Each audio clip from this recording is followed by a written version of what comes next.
Bonjour, soyez bienvenus sur Smartness Maui TV. Muraho mwese muhawe ikaze kuri Smartness Maui TV.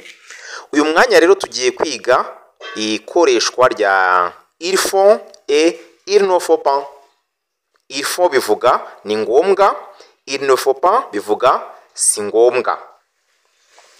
Kugira ngo rero twige ikoreshwa rya il faut na il ne faut pas, reka mbanze mbibutse uburyo bwo gukoresha la négation ne que. Ne que ubwo mbanje gusubiza mbere na mbere umuntu wari wabinsabye, nyuma noneho mbibutse ikoreshwa rya négation ne pas, noneho tubone gukomeza twinjire nyirizina mu ikoreshwa rya il faut et il ne faut pas.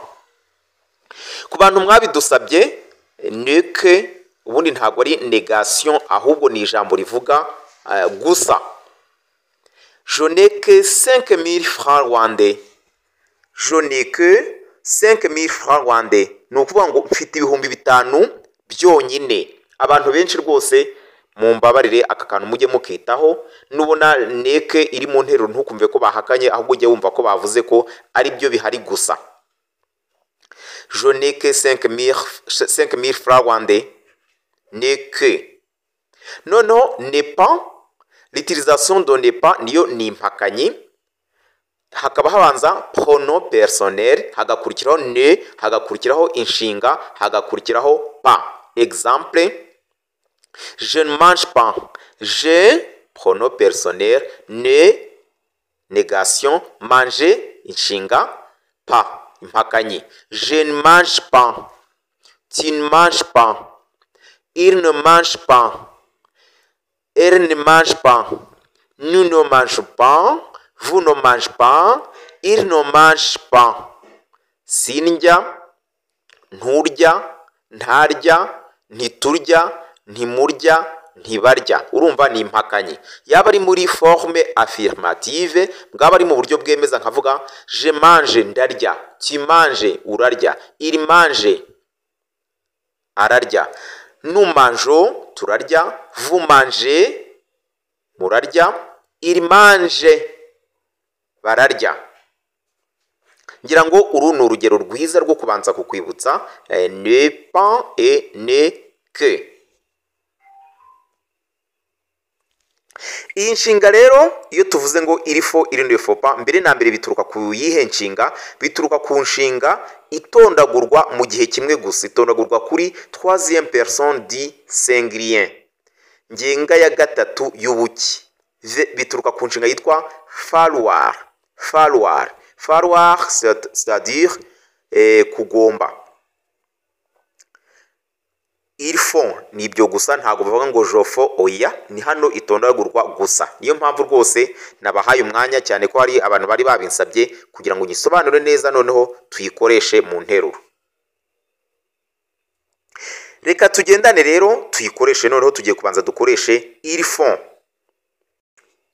Tu es malade.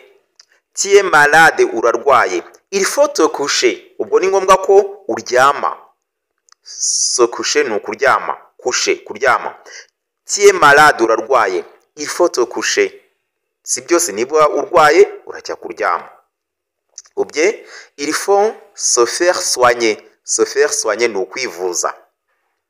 Tuzarebera hamwe n'uburyo inshinga faire nubwo ivuga gukora ariko igira igisobanuro cyinshi, birahinduka bitewe naho ikoreshejwe. Tu es malade, il faut se faire soigner. Ni ngombwa kwivuza. Tu as faim. Tu as faim. Il faut manger. Avoir faim ni ukuba ufite inzara, urashonje. Tu as faim. Faim. Il faut manger. Urashonje, ni ngombwa kurya. Tu es sale. Uranduye. Sale ni cyanduye. Tu es sale. Il faut te laver. Ni ngombwa gukaraba. Te laver. Il faut te laver. Tu es sale. Il faut te laver. Tu es fatigué. Urananiwe. Être fatigué ni ukuba unaniwe. Il faut te reposer. Tu es fatigué. Il faut te reposer. La porte est ouverte. La porte est ouverte, urugi rurafunguye. Il faut sortir, ni ngombwa kusohoka. Niba ahantu hafunguye ubwo wasohoka. La porte est ouverte, il faut sortir, ni ngombwa gusohoka. Mu by'ukuri murumva ko l'utilisation de il faut iroroshye, ntago ikomeye, no gukora imyitozo. Kandi iyo uvuga igifaransa mbibutsa ko ugomba gusoma cyane. Tugiye kureba hamwe no gukoresha il ne faut pas. Il ne faut pas. Mbibutsa wowe utarakora subscribe, igihe ni iki wayikora. Kandi igihe cyose ntukajye wibagirwa rwose gukora like ku masomo yacu. Like uko urebye video ugomba kuyikora, cyangwa se ukanishyiraho comment ugasaba amasomo. Mujye musaba amasomo, isomo wumva wifuza ko twagutegurira turayabaha. Nongera kwibutsa abantu bari hanze rwose ko kubafasha bikomeje. Mukomeze mutwandikire, muduhamagaye. Ndashimira abantu bakomeje kuduhamagara bari impande n'impande, mu mpande zose z'isi, tubabwira ngo rwose iyo mutwandikiye, iyo mudusabye amasomo bigaragaza ko muba mwakurikiye.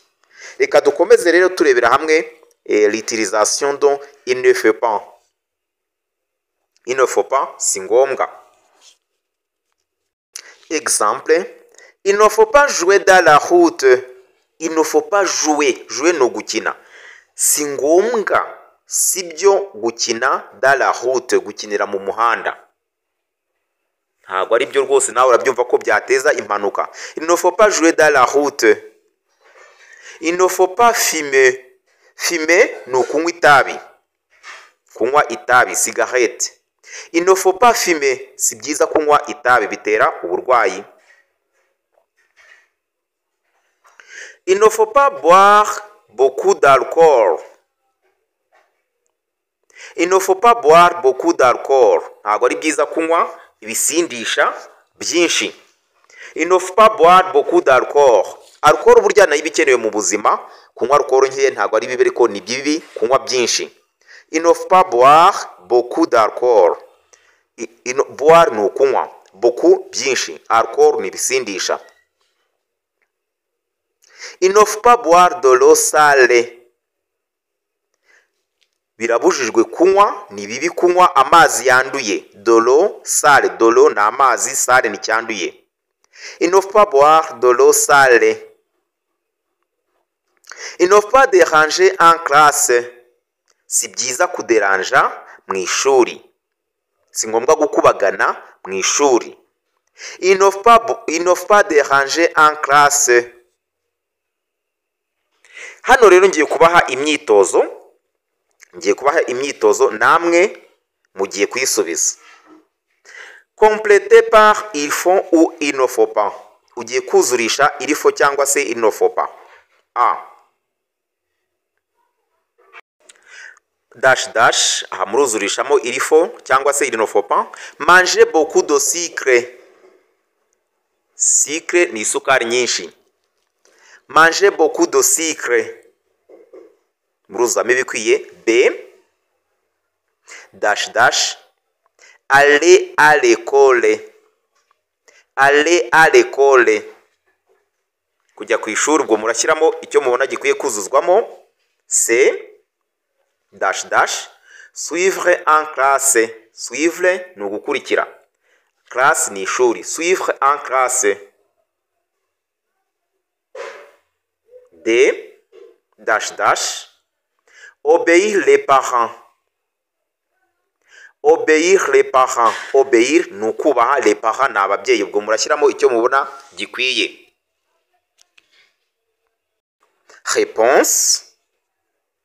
Il ne faut pas manger beaucoup de sucre. Si byiza kurya isukari nyinshi. Il ne faut pas manger beaucoup de sucre. B. Il faut aller à l'école. Ni ngombwa kujya ku ishuri.